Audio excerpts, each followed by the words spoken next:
Imagine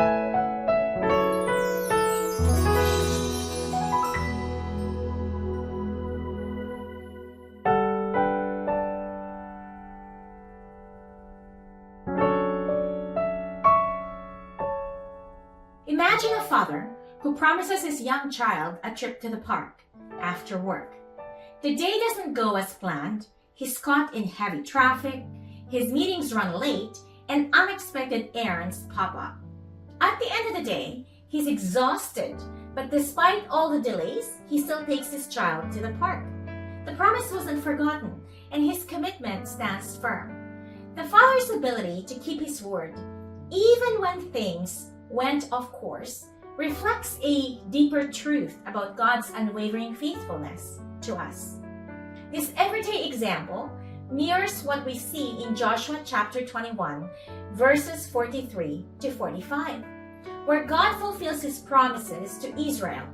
Thus the Lord gave to Israel all the land he swore to give to their fathers. Not one word of all the good promises that the Lord had made to the house of Israel had failed.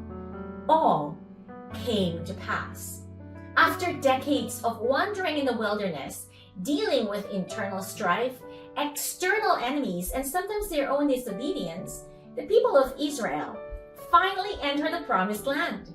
Every single promise God had made, despite their failures, fears, and doubts, came to fulfillment. Think about this for a moment. Israel was not perfect. Throughout their journey, they doubted, they rebelled, and they made mistakes. Yet, God's faithfulness never wavered. His promise to their ancestors to give them the land was not based on their performance, but on God's unchanging nature and sovereign plan.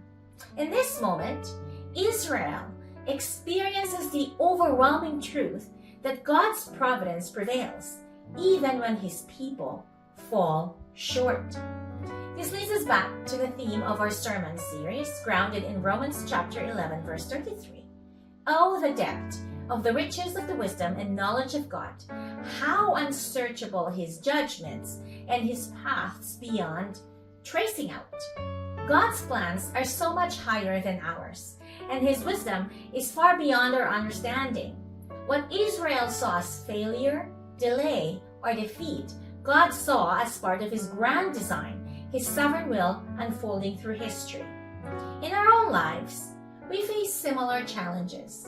We might feel like we've fallen too far, made too many mistakes, or that the delays in our lives are evidence that God has forgotten his promises to us.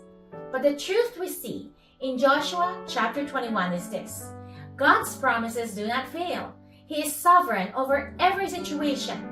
His love endures even through our worst moments and darkest failures and our greatest fears.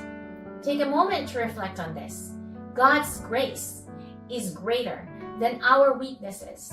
Just as he remained faithful to Israel, leading them through the wilderness and into the promised land, he remains faithful to us. We may not understand every twist and turn in our journey, but we can rest in the truth that not one of his promises will fail.